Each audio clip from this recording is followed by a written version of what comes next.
అంటే జగన్మోహన్ రెడ్డి గారు కనుక ఇక్కడికి వచ్చినట్లయితే ఆయన పాజిటివ్గా ఉండుండేదా? అసలు వచ్చుంటే పాజిటివ్ కూడా అనుకోవట్లేదు. ఎందుకంటే అప్పటికే ఇక్కడ ప్రజలు భయపడతా ఉన్నారు.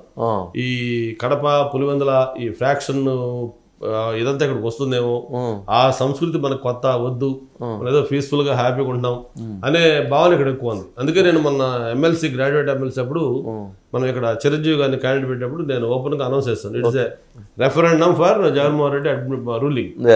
మీరు కానీ గెలిచారంటే జగన్మోహన్ రెడ్డి క్యాపిటల్ ని వైజాగ్ యాక్సెప్ట్ చేస్తుంది అని డిసైడ్ ఒప్పుకోవచ్చు. చెప్పి దానికి ఎలక్షన్కి వెళ్ళాం, మనం బ్రహ్మాండంగా చిరంజీవి గారు గెలిచారు. సో ఆ క్యాపిటల్ వద్దు, మాకు వద్దు, మమ్మల్ని మా బతకనివ్వండి బాబు ప్రశాంతంగా అని ప్రజలు కోరుకుంటారని అర్థమైపోయింది. అంతవరకు క్లారిటీగా అర్థమైపోయింది. ఎందుకని జగన్మోహన్ రెడ్డి గారి పరిపాలనలో, అంటే మీకున్న ఈ 25 సంవత్సరాల సుదీర్ఘ రాజకీయ ప్రయాణంలో ఈ జగన్మోహన్ రెడ్డి గారి ఈ 5 సంవత్సరాల పరిపాలన ఎలా చూస్తారు, ఎలా చెప్పవచ్చు? అంటే మామూలుగా A grade, B grade, C grade అని పెట్టుకుంటాం. ఏ గ్రేడ్ అంటే బాగా ఉంది, బి గ్రేడ్ అంటే ఓకే, సి గ్రేడ్ అంటే బాగాలేదు వర్షం. ఆయన ఖచ్చితంగా సి గ్రేడ్ లో ఇంకా నెక్స్ట్ గ్రేడ్ అని అది ఇవ్వాలి. సి గ్రేడ్ ఇంకా ఏదైనా సి ప్లస్ అనో లేకపోతే డి గ్రేడ్ క్రియేట్ చేస్తుంది. ఎందుకంటే ఒక non heard land slide victory ఆయనకి, మామూలు విక్టరీ కాదు, ఒక ఛాన్స్ అని చెప్పి అవుట్ ఆఫ్ 171, 25 కి 22, 50% పైన ఓట్ బ్యాంక్. ఎప్పుడు 10% ఓటు మార్జిన్ తోటి గెలిచాడు.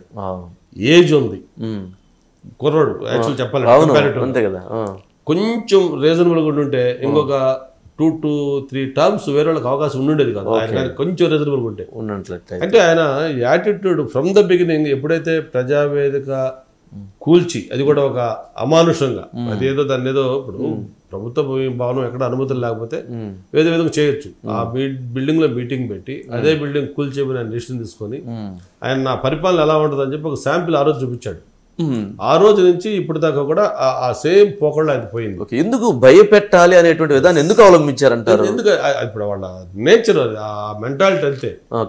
తర్వాత ఇప్పుడు ఎలక్షన్ ముందు కోడికత్తి డ్రామా, అది పాపం వాడు సీనియర్ కుర్రాడు, వాడి జీవితం ఏమైందో, ఎలా ఇబ్బందులు 5 సంవత్సరాలు జైల్లో ఉన్నాడు చూసాం. కానీ అది ఇప్పుడు ఎవరైతే బాధితుడు కావాలని జగన్మోహన్ రెడ్డి ఉన్నాడో ఆయన మీద హత్యా ప్రయత్నం అనుకున్నాడు, ఆయన కూడా దాన్ని చేయకుండా ఎలా చేసాం.